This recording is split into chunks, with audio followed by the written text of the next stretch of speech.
Dezembro de 1998. Durante a montagem da Estação Espacial Internacional, astronautas americanos avistaram um grande item não identificado orbitando a Terra. Eles tiraram fotos do misterioso objeto e as postaram no site da NASA. Quando você olha as fotografias do objeto, muito obviamente parece artificial. Não é um meteoro, não é um pedaço de rocha, é algo que tem uma aparência tecnológica aerodinâmica. Quase como algumas naves furtivas que construímos com um tipo de nariz curvo na frente como um falcão.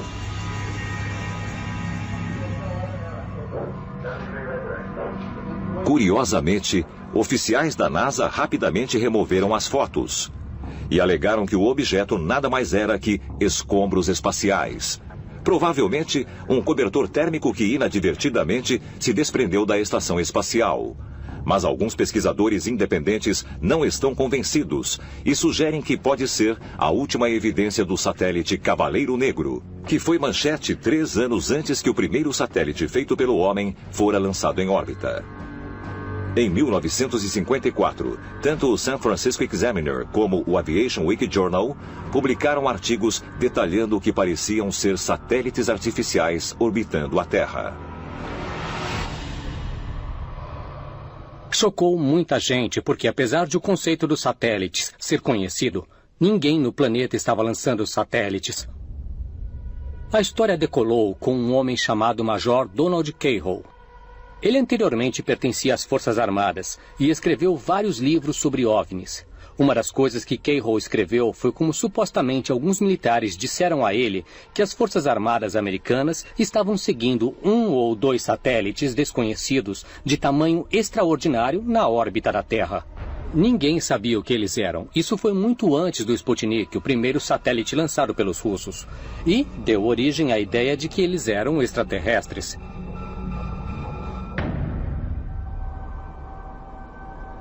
O Departamento de Defesa americano teria recrutado a assistência do astrônomo Clyde W. Turnbull em 1953 para identificar esse estranho objeto.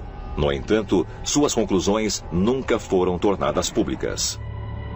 Com base em sua aparência no radar nos anos 1960, cientistas estimaram que o misterioso satélite pesava mais de 10 toneladas. Não só várias vezes maior do que qualquer programa espacial no mundo todo era capaz de lançar, como também parecia se deslocar em uma órbita artificial, circulando a Terra de polo a polo. O Cavaleiro Negro estaria numa órbita polar, que é o que você faz se quiser cobrir todo o planeta Terra enquanto gira sob você. Satélites meteorológicos, satélites espiões são comumente postos nessa órbita polar para cobrir toda a superfície da Terra. Isso implica que é um objeto artificial. O que é particularmente intrigante nesse satélite é que ele não é um dos nossos. Em outras palavras, a teoria é que é um satélite extraterrestre que talvez tenha estado monitorando o planeta Terra por milhares de anos. Nos anos 1930, os operadores de rádio RAM afirmaram que estavam captando sinais de rádio do espaço sideral. E o próprio Nikola Tesla afirmou que estava captando sinais de rádio de Marte. Então temos que questionar. Os operadores de rádio RAM e até Nikola Tesla estavam captando sinais dessa nave extraterrestre orbitando o nosso planeta? Um operador de rádio RAM foi capaz de decifrar esse sinal e criar uma grande matriz de pontos individuais que eram brancos ou pretos. Quando olhou para essa grade, ele concluiu que era um mapa da constelação Epsilon Bootes, posicionada onde teria estado 13 mil anos atrás. Esse misterioso objeto pode ter viajado para a Terra 13 mil anos atrás? E nesse caso, foi posto em órbita por extraterrestres com o fim de observar a Terra? O Apocalipse de Baruch é uma das melhores histórias de antigos astronautas que existe. Isso porque descreve um relato testemunhal de um satélite orbitando a Terra. Baruch descreve como ele viu um magnífico pássaro que observava os acontecimentos no planeta. E, ocasionalmente, esse pássaro estendia suas asas para extrair ou recolher o poder do sol. E depois de voar, esse pássaro ficava tão exausto que retraía suas asas. Se olharmos os satélites no espaço hoje, é a mesma história. As células solares nas asas que podem se estender e podem se retrair. Então, e se Baruch testemunhou algo semelhante? O próprio Baruch disse que isso era o guardião da Terra. Em 1946, um ano depois do fim da Segunda Guerra Mundial, o governo norte-americano lançou sua própria missão em larga escala para a Antártida. A Operação High Jump enviou 4.700 tropas, 13 navios, um porta-aviões e um grande número de hidroaviões para a Antártida. Embora o governo tenha negado àquela época, soube-se posteriormente que um dos objetivos primários da operação era estender a soberania dos Estados Unidos sobre as maiores áreas utilizáveis do continente antártico. A Marinha dos Estados Unidos, então, enviou o que foi praticamente uma flotilha de navios armados para a Antártida, na Operação High Jump. Existem histórias bem estranhas que, por fim, surgiram sobre a expedição, que terminou bem rapidamente. Havia a história de uma nave surgindo das águas ao lado dos navios e de veículos parecidos com disco voador. Discos voadores surgiam das águas e lançavam neles algum tipo de feixe de luz, que literalmente cortava os navios ao meio.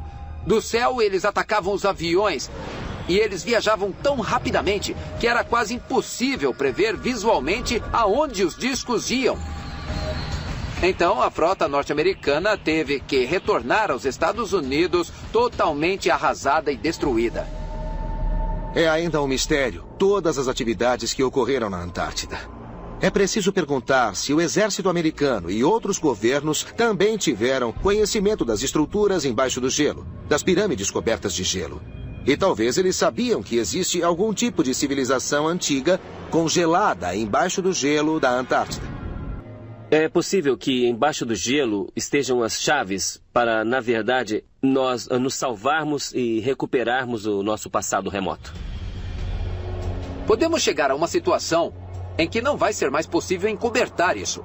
Uma situação em que ruínas visíveis, pirâmides gigantescas, obeliscos gigantescos vão começar a apontar em meio ao gelo. E quando isso acontecer, o jogo acaba. Não vai ser mais possível varrer para debaixo do tapete. Não existe dúvida de que embaixo do gelo da Antártida possam existir naves extraterrestres e possam existir cidades inteiras. A questão é que isso vai chocar todo o sistema de crença da humanidade. Vai mudar tudo o que nós conhecemos. O cataclismo que teria modificado a Antártida teria destruído a civilização que habitava lá. E então, no final, todas as construções e pirâmides que estavam lá ficaram cobertas de gelo. Então, o conceito de que a Antártida está escondendo, embaixo do seu gelo, alguma civilização antiga, é uma ideia muito intrigante, que pode muito bem ser verdade. É exatamente o que levou outra força de ocupação aos litorais congelados: os nazistas. Hamburgo, Alemanha, dezembro de 1938. Com 4 anos de reinado como Führer, Adolf Hitler estava começando a estabelecer sua total ditadura ao assumir o controle direto do exército alemão.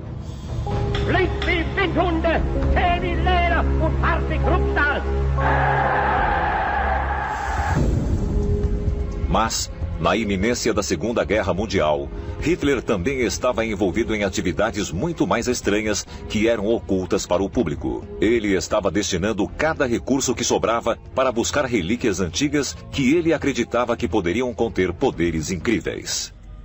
Em 17 de dezembro, o cargueiro alemão MS Schwabenland partiu em uma dessas missões ultra-secretas. Há rumores de que o navio tinha 33 membros, dentre eles cientistas, especialistas militares, construtores e membros importantes da sociedade Thule, um grupo de elite associado com os nazistas que se dedicava ao misticismo e ao ocultismo. 32 dias depois, eles chegaram ao seu destino, a Antártida. Os próprios nazistas eram fascinados pelas civilizações antigas e lendas de super-raças desaparecidas. Eles estavam procurando o lar ártico perdido, de onde acreditavam que os arianos vieram. Eles estavam revirando o mundo todo, e isso incluía a Antártida. A sociedade Thule, na verdade, acreditava que existiam místicos ou médiuns que eram capazes de se comunicar com seres que declaravam ser de origem extraterrena, ou que declaravam pertencer à civilização que habitava o interior da Terra. Eles deram muita informação sobre a construção de veículos aeroespaciais avançados, discos voadores. E eu acho que é aí que o Partido Nazista de Hitler conseguiu muitas das informações sobre a Antártida. Informação de que na Antártida existe uma civilização antiga, ou bases onde poderiam encontrar muitas tecnologias avançadas.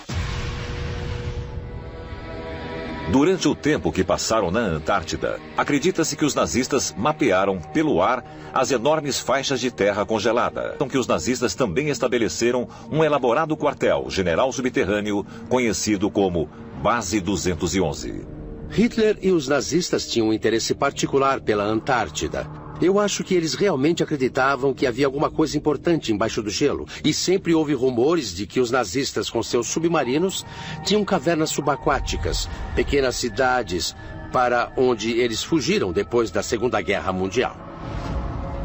Quando os alemães chegaram à Antártida, o que eles encontraram eram cidades enormes e altamente tecnológicas. E essas construções não estavam apenas sobre a superfície, elas se estendiam para o fundo da Terra, então eles começaram a transferir uma quantidade enorme de equipamento e soldados para a Antártida, repressurizando essas instalações antigas e as reocupando.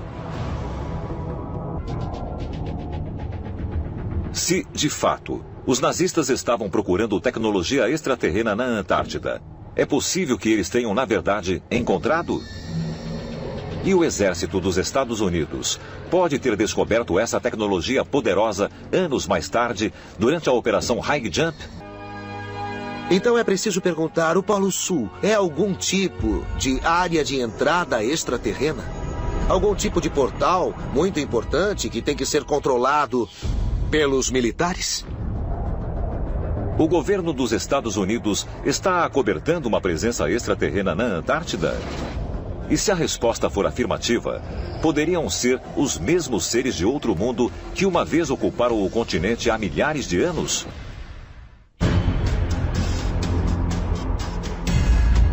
Antártida Oriental, outubro de 2015. Os cientistas da NASA anunciaram que, apesar de terem pensado de outra maneira durante anos, eles agora estavam descobrindo que o gelo nesta região está, na verdade, crescendo, em média, 82 bilhões de toneladas por ano. A nevada está atualmente acrescentando gelo na maior parte do continente. Mas, ao mesmo tempo, as geleiras estão rapidamente derretendo ao longo da costa da Antártida Ocidental. Os cientistas calculam que desde 2009, até 60 quilômetros cúbicos de gelo, o equivalente a 70 mil prédios como o Empire State, estão desaparecendo no oceano a cada ano. Mas por que o gelo aqui está derretendo, sendo que está crescendo por todo o resto do continente? Nós vemos imagens na televisão de calotas de gelo derretendo e caindo no oceano. Mas isso, na verdade, ocorre apenas em algumas áreas onde as calotas de gelo estão de fato derretendo. O que é muito estranho é que existem vários fatores para que o gelo na Antártida possa, de fato, estar crescendo e se expandindo. E isso é muito estranho. Não podemos descartar a possibilidade de que, em certos casos, pode haver cidades inteiras que foram construídas no subsolo e que podem até mesmo ser ativamente mantidas por extraterrestres. Conforme essas cidades são alimentadas de energia ou se expandem em tamanho, elas acabam produzindo algum tipo de calor. E esse calor, por sua vez, está derretendo o gelo acima delas.